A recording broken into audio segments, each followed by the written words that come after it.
مصر کو بھی IMF نے کہا کہ اپنے فوج کے خرچے کم کرو. تو جو بھی آپ بیل آؤٹ کرے گا وہ اب کنڈیشنز دے گا. تو پہلی تو کنڈیشنز میں نے آپ کو بتا دیں کہ ابھی انہوں نے مزید اور ٹیکسز لگانے ہیں کیونکہ ہماری ٹیکس کلیکشن گر گئی ہے. 400 ارب روپے کے ٹیکسز لگانے ہیں تو وہ بھی مہنگائی پیدا کرے گا.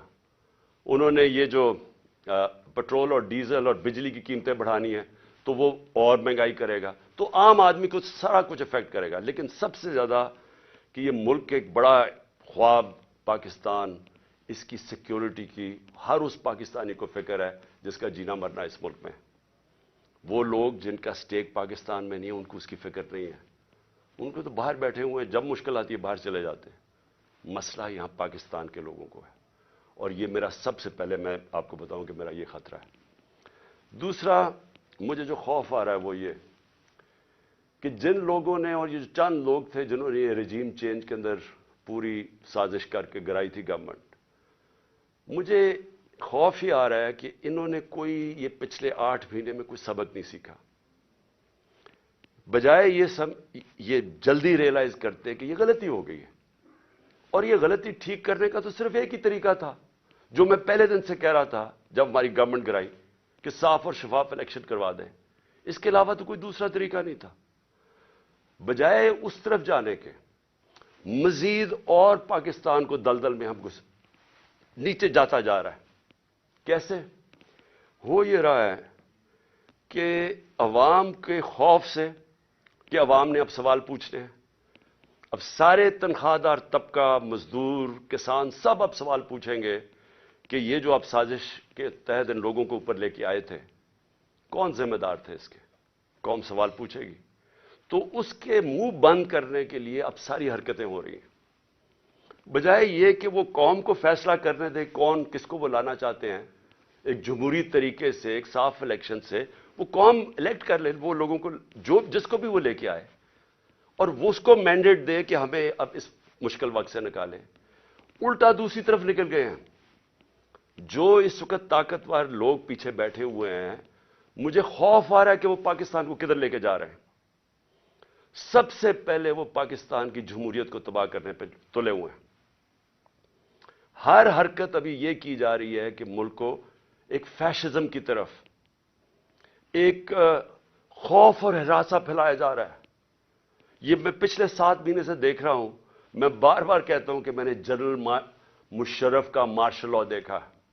میں آپ کو یقین سے کہتا ہوں کہ کبھی اس طرح کا خوف، جس طرح کی فیشسٹ طور طریقے استعمال کیے جا رہے ہیں، میں نے کبھی ایسا نہیں دیکھا.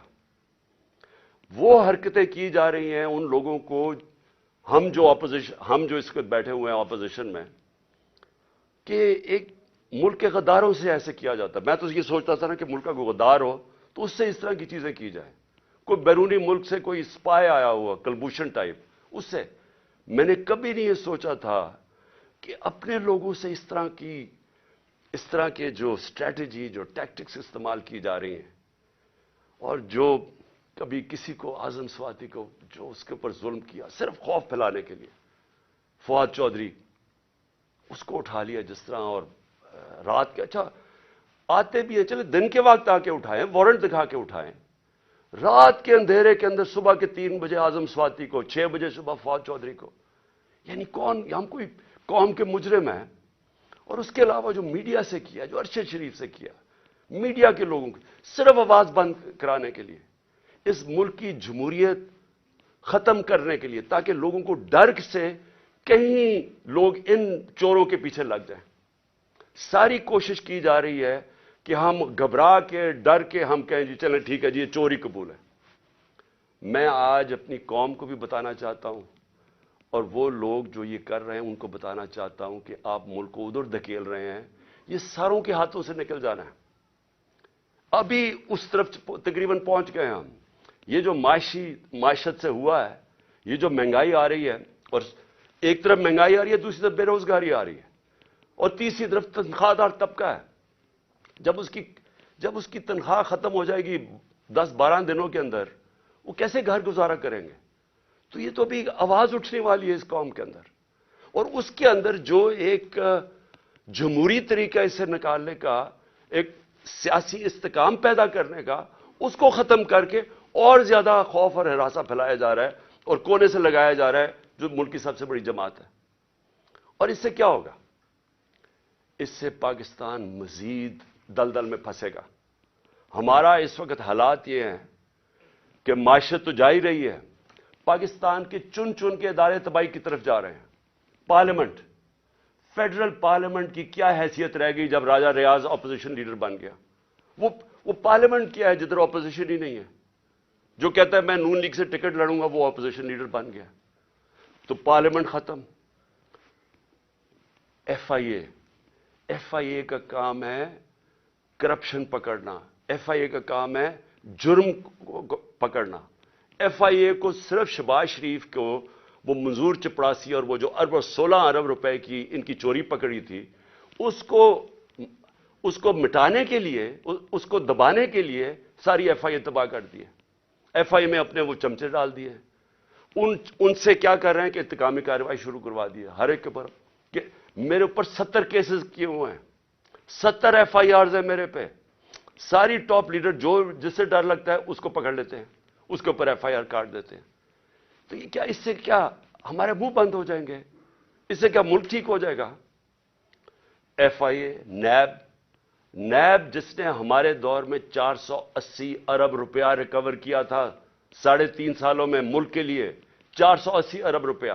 آج 1100 ارب روپیہ جو نیب نے ریکور کرنا تھا وہ معاف کروا دیا چوروں کا، اور نیب کو پھر استعمال کر رہے ہیں. خیر وہ تو ٹوتھ لیس باڈی ہے، اس کے تو اپنی چوری بچانے کے لیے اس کو بھی ختم کر دیا ہے.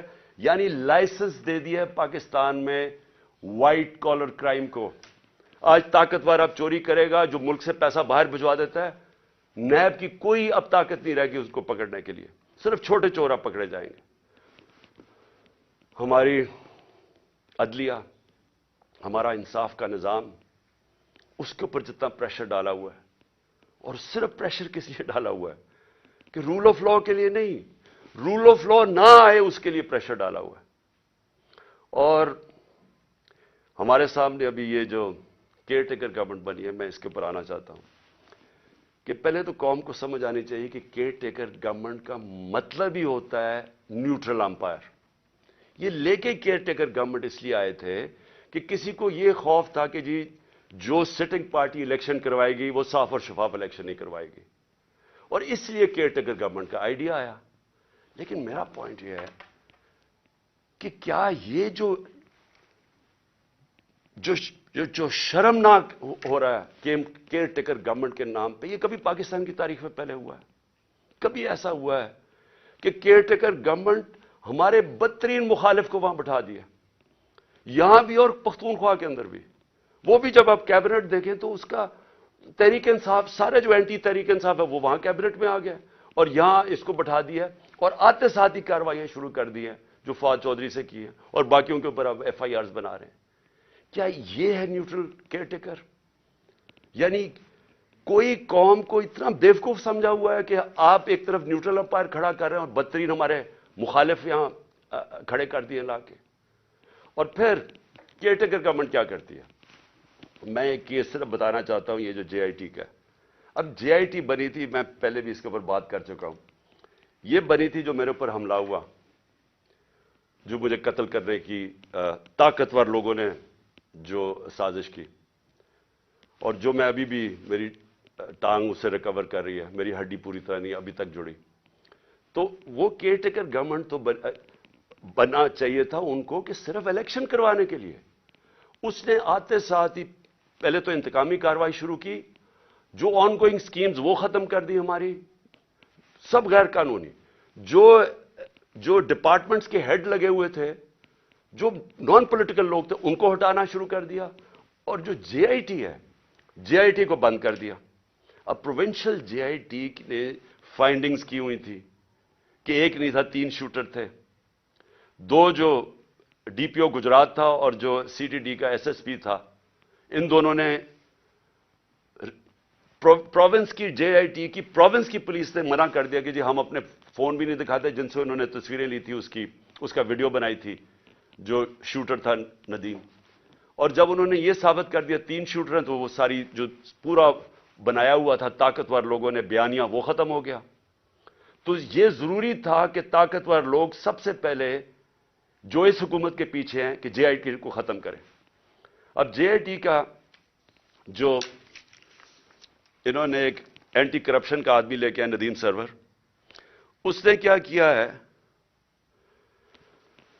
اس نے آتے ساتھ ہی سسپینڈ کر دیے جو انویسٹیگیٹنگ آفیسر تھا، اور سارا جو جے آئی ٹی کا ریکارڈ ہے وہ سیل کر دیا. کس چیز کا ڈر ہے؟ میں یہ سوال پوچھتا ہوں کہ اگر کسی نے کوئی غلط کام نہیں کیا تو ان کو ڈر کس چیز کا ہے؟ آخر ایک سب سے بڑی پارٹی کے ہیڈ ایکس پرائم منسٹر کو قتل کرنے کی کوشش کی گئی ہے. یہ انویسٹیگیشن کیوں بند کی جا رہی ہے؟ آپ چیلنج کر سکتے ہیں بعد میں، جب جے آئی ٹی کا رزلٹ آئے تو عدالت میں پیش ہو رہا ہے، تو اس کے اوپر پوری دوسری طرف کی سائڈ کی آ سکتی ہے. لیکن انویسٹیگیشن کیوں بند کر رہے ہیں؟ کیوں اتنا خوف زدہ ہے؟ اور میں آج اپنی ساری قوم کو یہ بتانا چاہتا ہوں کہ دیکھیں، مجھے جب پہلی دفعہ پتہ چلا جب ہماری گورنمنٹ ہٹائی گئی، تو مجھے پتہ چلا کہ مجھے قتل کرنے کی سازش ہوئی ہے. میں نے ویڈیو بنا کے باہر بھیج دی. 4 لوگ تھے بند کمروں میں جنہوں نے فیصلہ کیا مجھے قتل کرنے کا، اور میں نے بتا دیا، اور پبلک جلسے میں بتایا کہ یہ میں نے کر دیا، اور اگر مجھے کچھ ہوگا تو یہ ویڈیو ریلیز ہو جائے گی. اس کی وجہ سے وہ پیچھے ہٹ گئے. اگلا انہوں نے پلان بی بنایا، دینی انتہا پسند کے نام پہ مجھے قتل کیا جائے. وہ بھی مجھے پتہ چل گیا. میں نے تب جا کے 2 پبلک جلسوں کے اندر بتایا کہ یہ کرنے لگے ہیں. پہلے انہوں نے ویڈیو بنائی، پھر میرے اوپر پوری سازش کی، پوری کیمپین بنائی کہ جی اس نے توہین کر دیا مذہب کی. وہ پوری سازش چلی، اور اس کے بعد میں نے پہلے بتایا، اور پھر انہوں نے تقریباً کامیاب ہو گئے تھے. تو اللہ کا کرم ہے، بچانے والا، زندگی دینے والا. اب یہ تیسرا پلان سی بنا ہے. آصف زرداری اس کے پیچھے ہے. کرپشن کا پیسہ اس کے پاس بے تحاشا ہے. سندھ حکومت سے یہ باقاعدہ، سندھ حکومت سے جو پیسہ لوٹتا ہے وہ یا الیکشن کے اوپر لگا دیتا ہے، یا سینٹ کے الیکشن میں ایم پیز کو خریدنے پہ لگا دیتا ہے. جو بھی الیکشن آزاد کشمیر کا، گلگت بلتستان، بے تحاشا پیسہ پھینکتا ہے، کیونکہ چوری کا پیسہ ہے.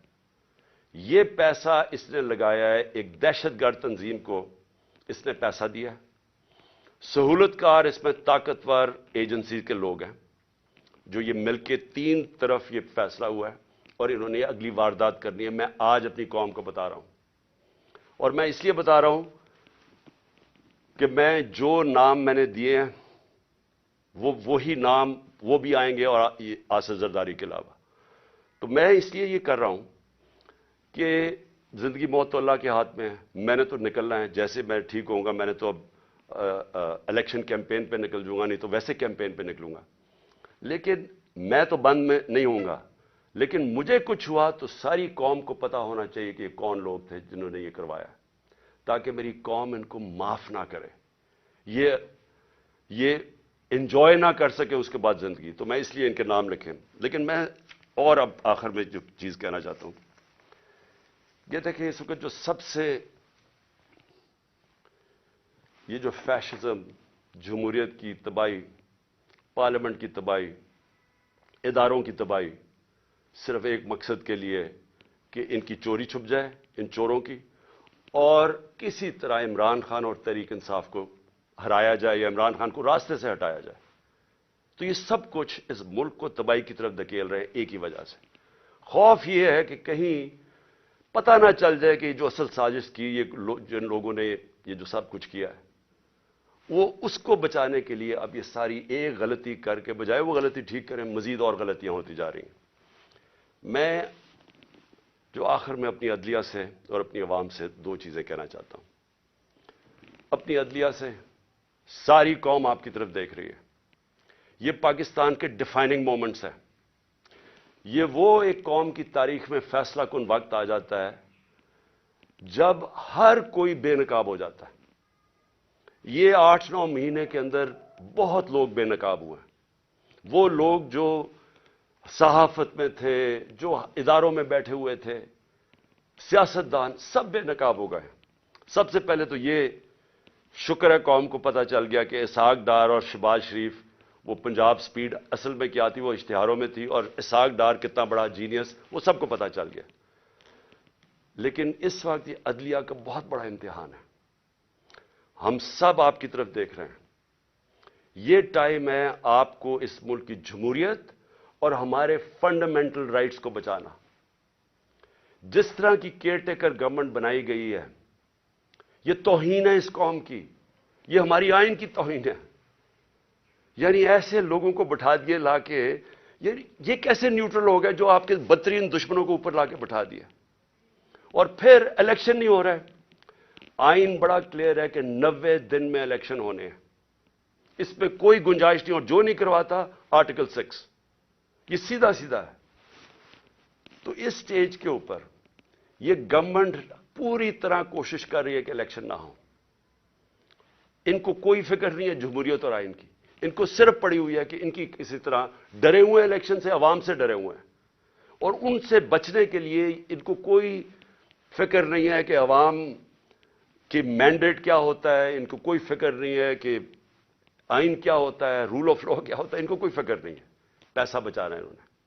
اور انہوں نے، میں آج آپ کو کہہ رہا ہوں، جیسے ہی مشکل وقت آ گیا باہر بھاگ جائیں گے ملک سے، کیونکہ ان کے سٹیکس پاکستان میں نہیں ہیں. تو جن کے سٹیکس پاکستان میں ہیں، میں اپنی عدلیہ سے کہنا چاہتا ہوں کہ ہم آپ کی طرف دیکھ رہے ہیں. دونوں ملک کے آئین کو بھی پروٹیکٹ کریں، ہمارے فنڈامنٹل رائٹس کو پروٹیکٹ کریں. اگر آپ اس وقت نہیں کریں گے تو یہ ڈسینڈ ہو رہا ہے، تقریباً بنانا ریپبلک کی طرف چلا گیا. جس طرح کی 7 مہینے میں نے پاکستان میں حرکتیں دیکھی، بنانا ریپبلک کی طرف تقریباً پہنچ گیا. اور دوسرا میں اپنی عوام کو کہنا چاہتا ہوں کہ دیکھیں، آپ کے لیے یہ اب ایک فائنل آزادی کی جنگ ہے، حقیقی آزادی کی. اس وقت خوف پھیلایا جا رہا ہے کہ جی فلانے کو پکڑ لیں گے، یہ پکڑ لیں گے، جو بھی کر دیں گے. دیکھیں، یہ جو خوف کی غلامی ہے یہ بدترین غلامی ہے. سارے دنیا کے فرعون جو آئے ہیں وہ خوف کی وجہ سے لوگوں کو غلام بناتے تھے، اور جب بھی خوف کا بت ٹوٹتا تھا لوگ آزاد ہو جاتے تھے. لیکن لوگوں کو جدوجہد کرنی پڑتی ہے، گھر بیٹھے بیٹھے آزادی نہیں ملتی. آپ کو سب کو تیار ہونا پڑے گا جدوجہد کرنے کا. میں آپ کو اپنی طرف سے بتا دوں کہ جب تک میں زندہ ہوں، میں اس سسٹم کا، کرپٹ سسٹم کا، ان چوروں کا، جو بھی مجھے غلام بنانے کی کوشش کرے گا، میں اپنی ملک کی اور اپنی آزادی کے لیے لڑوں گا، آخری سانس اور آخری گیند تک لڑوں گا. لیکن میں اپنی قوم کو آج کہنا چاہتا ہوں کہ دیکھیں، تاریخ کے اندر یہ کبھی کبھی ایسے وقت آتے ہیں کہ آپ اپنے آپ کو آزاد کر لیں. آپ اگر اس کو چپ کر کے بیٹھ گئے، اور جس طرح کا یہ ظلم کا نظام بنتا جا رہا ہے اور مزید ظلم بڑھتے جائیں گے، جس طرح ٹائم گزرے گا انہوں نے اور زیادہ ظلم کے ذریعے آپ کو غلام بنانا ہے. جس طرح آپ اپنی آزادی کے لیے اور اپنے حقوق کے لیے کھڑے ہوتے جائیں گے، اللہ کی مدد آپ کے اوپر آئے گی. جہاد ہے ہی انصاف کے لیے جدوجہد کرنا، اس کو جہاد کہتے ہیں، اور یہ اللہ نے ہمارے پہ سب پہ فرض کیا ہے. تو میں آپ سب کو آج اپیل کر رہا ہوں آپ کے لیے کہ آپ نے آنے والے دنوں میں جس طرح کہ یہ ہمیں کوشش کر رہے ہیں کہ عوام کی آواز بند کرنے کی، ہمیں غلام بنانے کی، آپ نے جدوجہد کے لیے تیار رہنا ہے. میں انشاءاللہ پھر سے آپ کو بتا دوں کہ میں اس کے لیے پوری طرح تیار ہوں. میں آخری دم تک کھڑا ہوں گا، اور آپ نے اس ملک کے مستقبل کو بچانے کے لیے آپ نے کھڑے ہونا ہے. معیشت کا آپ نے دیکھ لیا حالات، آپ نے دیکھ لیے کہ یہ جس طرح کی مہنگائی 50 سال میں ایسی مہنگائی نہیں آئی جو اب آئی ہے، اور مزید ابھی اور آگے آئے گی. اور یہ صرف یہ سمجھ رہے ہیں کہ اگر آپ کو ڈرا دھمکا دیں گے اور میڈیا کے پیسے دے کے چند لوگوں کو اپنے ساتھ ملا کے تو اس طرح بھیڑ بکریوں کی طرح آپ کو دبا دیں گے، یہ اس کے پر امید لگا کے بیٹھے ہیں. انسان کے حقوق ہوتے ہیں، جانوروں کے حقوق نہیں ہوتے. انسان اگر اپنے حقوق کے لیے نہیں کھڑا ہوتا تو وہ جنگل کا قانون بن جاتا ہے اور وہ جانوروں کا نظام آ جاتا ہے. تو مجھے امید ہے کہ میں آپ تیار رہیں. آنے والے دنوں میں اگر انہوں نے ہمارے پہ ظلم کیا، ہم سب کھڑے ہوں گے. میں آپ کے ساتھ کھڑا ہوں گا. چند ہفتے، زیادہ سے زیادہ 2 ہفتے انشاءاللہ میں کھڑا ہو جاؤں گا، اور میں انشاءاللہ پھر نکلوں گا. پاکستان زندہ باد.